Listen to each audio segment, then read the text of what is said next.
الحمدللہ رب العالمین والصلاة والسلام علی سید المرسلین وعلی آلہ وصحبہ اجمعین، اما بعد۔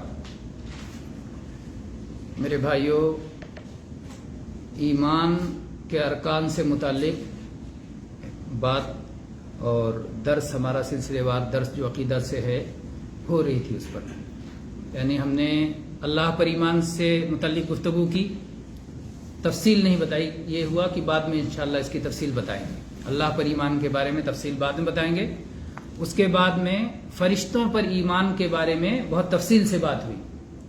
اس کے بعد میں کتابوں پر ایمان کے بارے میں تفصیل سے بات ہوئی۔ آج انشاءاللہ رسولوں پر ایمان کا کیا مطلب ہے اور اس پر کیسے عمل درآمد کر سکیں گے، اس پر گفتگو کریں گے۔ انبیاء اور رسولوں پر مکمل ایمان، تین باتوں پر ایمان لانے سے ایمان مکمل ہوتا ہے۔ تین باتوں پر۔ پہلی بات کیا ہے؟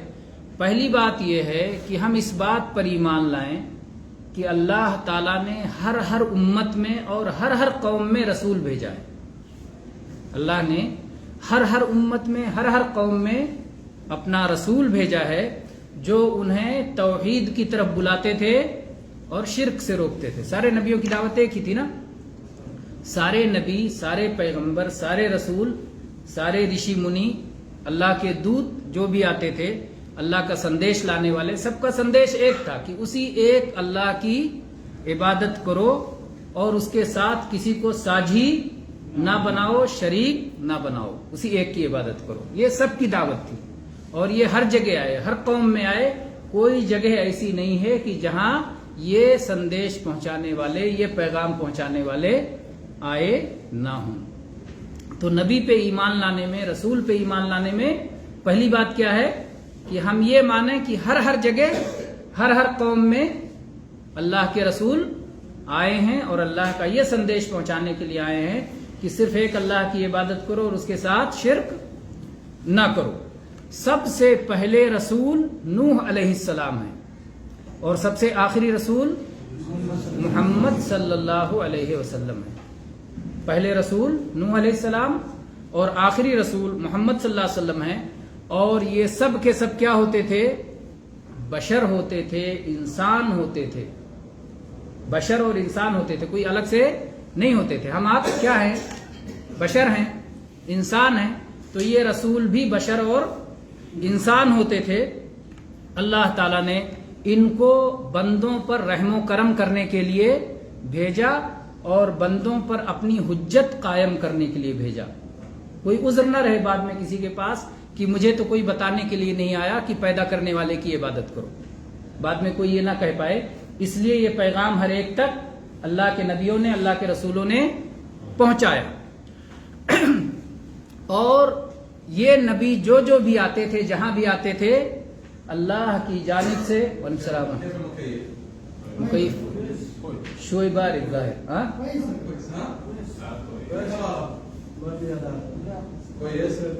فی الحمدللہ۔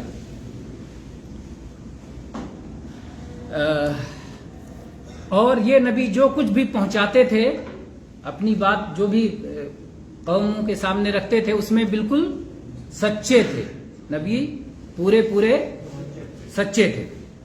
جیسا کہ اللہ تعالیٰ نے فرمایا، وَلَقَدْ بَعَثْنَا فِي كُلِّ أُمَّةٍ رَسُولًا أَنِ اعْبُدُوا اللَّهَ وَاجْتَنِبُوا الطَّاغُوتَ۔ ہم نے ہر قوم میں رسول بھیجا ہے یہ بتانے کے لیے کہ صرف ایک اللہ کی عبادت کرو اور اللہ کو چھوڑ کر اور اللہ کے سوا جن کی بھی عبادت کی جاتی ہے سب سے دور رہو۔ تو یہ پہلی چیز ہے۔ اور اس تعلق سے اور بھی آیات ہیں، جیسے اللہ تعالیٰ نے فرمایا، اِنَّا أَوْحَيْنَا إِلَيْكَ كَمَا أَوْحَيْنَا إِلَى نُوحٍ وَالنَّبِيِّينَ مِن بَعْدِهِ۔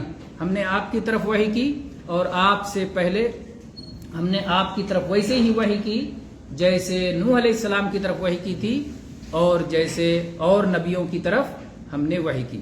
تو نوح علیہ السلام کا نام اللہ نے سب سے پہلے لیا کیونکہ یہ سب سے پہلے رسول ہیں۔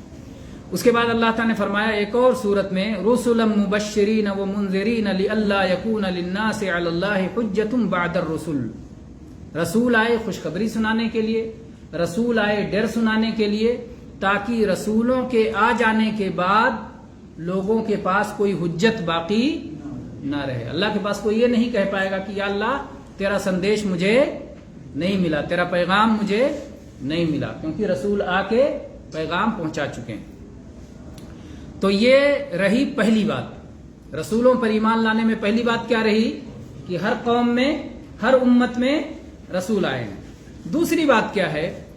دوسری بات یہ ہے کہ اللہ تعالیٰ نے اپنے جن رسولوں اور جن نبیوں کا نام بنام ذکر کیا ہے، قرآن پاک میں جن کا نام آیا ہے ان کے اوپر نام کے ساتھ ہم ایمان لائیں، اور جن لوگوں کا نام نہیں آیا ہے ان پر اجمالی ایمان لائیں، نام کے بغیر، کہ رسول آئے تھے لیکن ہمیں ان کا نام نہیں معلوم۔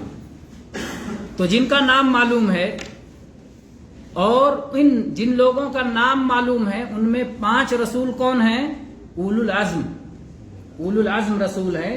ان 5 اولو العزم رسولوں کے بارے میں یہ ایمان لانا ہے کہ یہ اولو العزم رسول ہیں۔ کون کون ہیں اولو العزم؟ یہ آپ لوگوں کی طرف کرتے ہیں تو پھر اس کے بعد جواب دیں ایک ایک کر کے۔ نوح علیہ السلام، موسیٰ علیہ السلام، ایک منٹ آپ کی طرف کریں۔ ہاں چلیے۔ نوح علیہ السلام، موسیٰ علیہ السلام، عیسیٰ علیہ السلام، ابراہیم علیہ السلام، جناب محمد رسول اللہ صلی اللہ علیہ وآلہ وسلم۔ ماشاء اللہ، یہی جواب سب کے یہاں ہے یا کسی کو کچھ اور اضافہ کرنا ہے؟ دنیا میں کل 313 رسول آئے، جس میں جو ہے 5 رسول جو ہے اولو العزم ہے۔ ہاں جی، اولو العزم کا مطلب ہے سپر پاور، سب سے مطلب پاور والے، سپر پاور جس کو سب سے مطلب شرح میں تھوڑا سا مسئلہ ہے۔ ہاں، کیونکہ لفظوں کا اختیار بہت چن کر کے کیا جانا چاہیے، لفظوں کا اختیار بہت چن کر کے کرنا چاہیے۔ تو اس میں مطلب ان کے یہاں جو سنجیدگی، جو حزم، جو بہادری، جو ہمت اور حوصلہ ہوتا تھا ان لوگوں کے ہاں، ان ہر نبی کے ہاں یہ چیز تھی، لیکن ان کے یہاں سب سے زیادہ تھا، ان کے یہاں سب سے زیادہ تھا۔ صبر، عقل، کمال عقل ہے نا۔ تو یہ ساری چیزیں جو ہر نبی کے یہاں ہوتی تھیں، ہر نبی کے یہاں چیزیں ہوتی تھیں، لیکن ان 5 کے یہاں یہ چیزیں سب سے زیادہ تھیں۔ جی، تو بہرحال اولو العزم 5 رسول ہیں جن کا نام آپ سب نے سنا کہ پہلے اس میں سے نوح علیہ السلام اور موسیٰ علیہ السلام، عیسیٰ علیہ السلام، ابراہیم علیہ السلام اور محمد صلی اللہ علیہ وسلم۔ ان 5 میں سے 2 اللہ کے خلیل ہیں، ابراہیم علیہ السلام اور محمد صلی اللہ علیہ وسلم، یہ 2 اللہ کے خلیل ہیں، ابراہیم علیہ السلام اور محمد صلی اللہ علیہ وسلم۔ اور محمد صلی اللہ علیہ وسلم سب کے سردار ہیں، امام ہیں، امام الانبیاء، سید ولد آدم۔ تو یہ نبیوں میں ترتیب ہے۔ نبیوں کے نام جو قرآن پاک میں آئے ہیں، نوح علیہ السلام کا نام آیا ہے، ابراہیم علیہ السلام کا نام آیا ہے، موسیٰ علیہ السلام کا نام آیا ہے، عیسیٰ علیہ السلام، محمد صلی اللہ علیہ وسلم، ادریس علیہ السلام، یونس علیہ السلام، داؤد علیہ السلام، سلیمان علیہ السلام، زکریا علیہ السلام، یحییٰ علیہ السلام، اور بھی بہت سارے نام قرآن پاک میں آئے ہیں۔ تو یہ رہا کہ جن کا نام معلوم ہے، نام کے ساتھ ہم ان پہ ایمان لاتے ہیں، جن کا نام نہیں معلوم ہے ایسے ہی ایمان لاتے ہیں کہ نبی آئے تھے لیکن ہمیں ان کا نام نہیں معلوم۔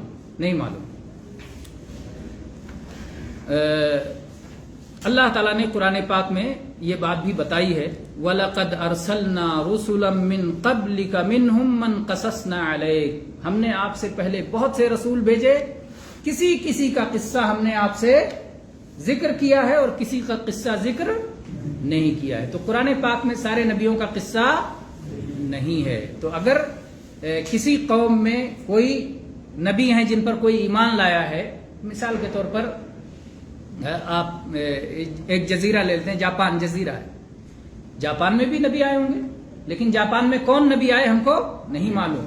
اگر جاپان کے لوگ کسی بڑی شخصیت کا ذکر کرتے ہیں کہ ہمارے یہاں یہ، ان کو ہم یاد کرتے ہیں اور ان کی تعلیمات، ان کی ہدایات ہمارے پاس موجود ہیں، تو ہم کہیں گے ہو سکتے ہیں نبی رہے ہوں، کیونکہ ہر جگہ نبی آئے ہیں، لیکن ہم پکا نہیں کہہ سکتے، اس لیے کہ قرآن پاک میں ان کا ذکر نہیں ہے۔ تو یہ ہو گئی 2 چیزیں۔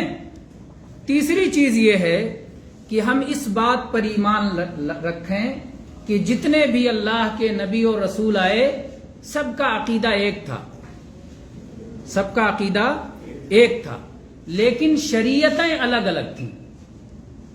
عقیدہ اور شریعت میں کیا فرق ہے؟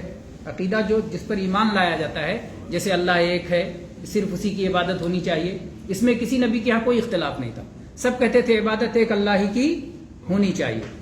عقیدہ میں یہ ہے جیسے رسول کی بات ماننا ضروری ہے، رسول سچے ہیں، اس میں رسالت میں کہیں کوئی فرق نہیں تھا۔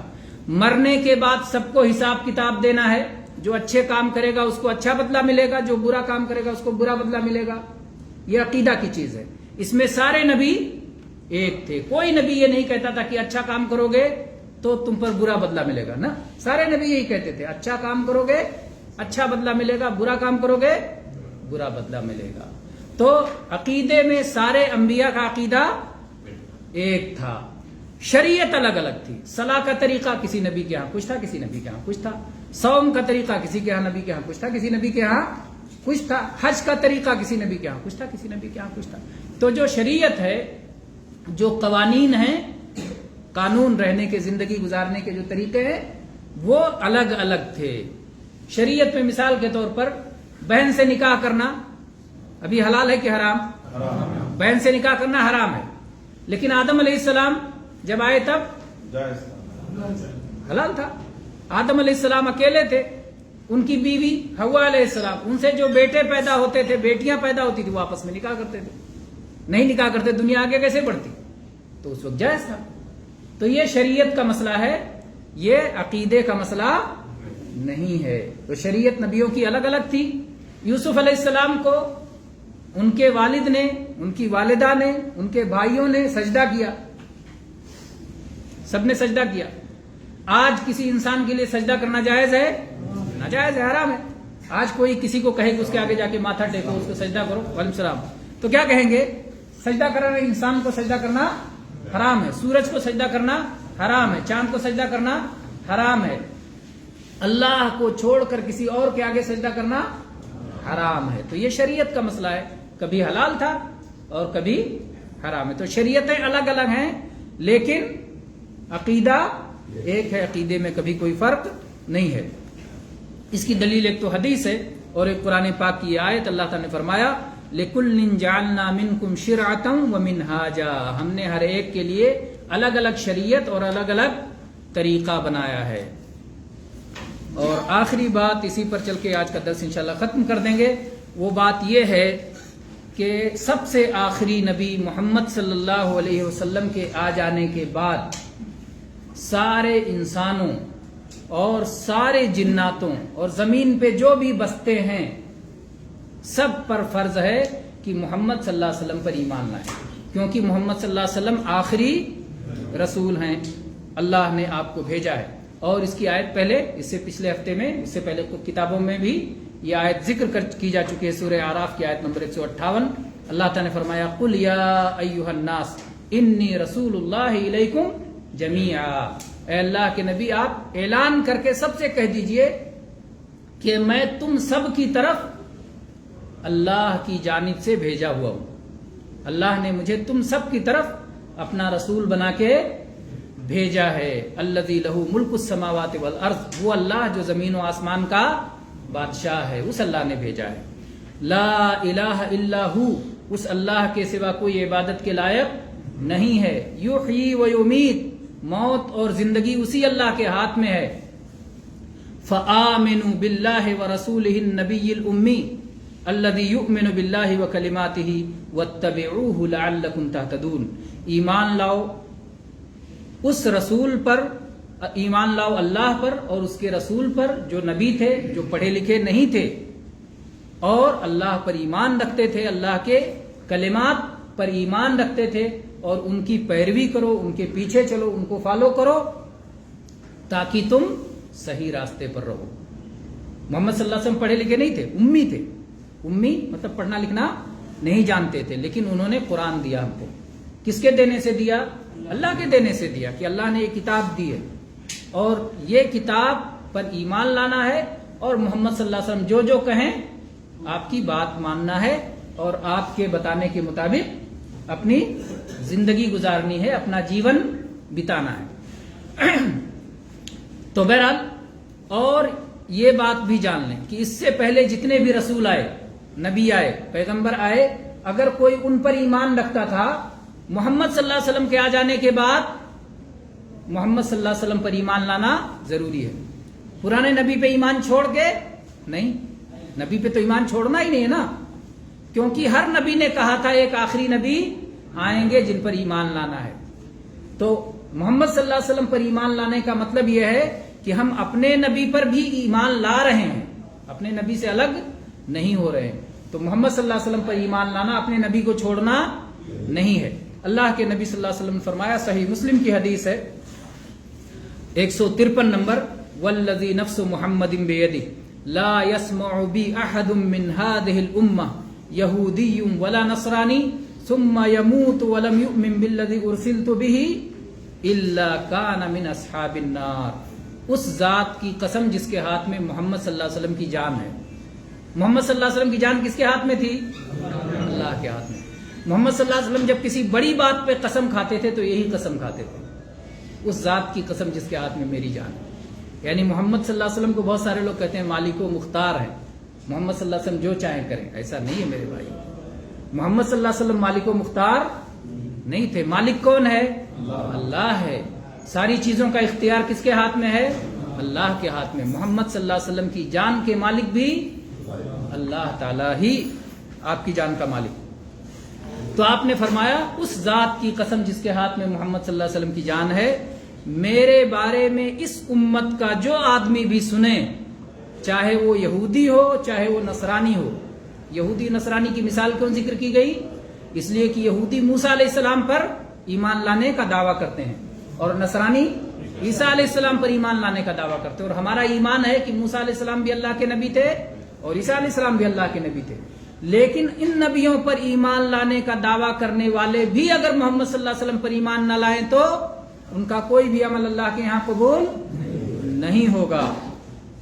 ثم یموت، پھر وہ محمد صلی اللہ علیہ وسلم پر ایمان لائے بغیر مر جائے، ولم یؤمن بالذی ارسلت بہ، اور مرنے سے پہلے اس چیز پہ ایمان نہ لائے جو محمد صلی اللہ علیہ وسلم لے کے آئے ہیں، الا کان من اصحاب النار، ایسے لوگ جہنم میں جائیں گے، آگ کی سزا جھیلنا ہوگا، ایسے لوگوں کو آگ میں جلنے کی سزا جھیلنا ہوگا۔ تو جو محمد صلی اللہ علیہ وسلم پہ ایمان لائیں وہی آگ کی سزا سے بچ سکتے ہیں، جو محمد صلی اللہ علیہ وسلم پر ایمان نہ لائیں وہ آگ کی سزا سے نہیں بچ سکتے۔ تو نبیوں پر ایمان لانے میں یہ تین چیزیں ہیں، چاہیں تو ہم اس کو چوتھے نمبر پہ کر لیں، محمد صلی اللہ علیہ وسلم پہ ایمان مستقل نقطہ، اور چاہیں تین ہی کر لیں، ہے نا۔ پہلی چیز کیا ہے؟ ہر قوم میں نبی آئے۔ دوسری چیز کیا ہے؟ نام معلوم ہو نہ معلوم ہو ہم کو ہر ایک پر ایمان لانا ہے۔ تیسری چیز یہ ہے کہ محمد صلی اللہ علیہ وسلم کے آنے کے بعد اب محمد صلی اللہ علیہ وسلم پر ہی ایمان لانا اللہ کے ہاں قبول ہوگا، سویکار ہوگا، باقی چیزیں اسویکار ہوں گی، سویکار قبول نہیں ہوں گی اللہ کے یہاں۔ ٹھیک ہے، تو یہاں تک ہم اب آج کے درس کو اسی پر ختم کرتے ہیں۔ وآخر دعوانا ان الحمد للہ رب العالمین، صلی اللہ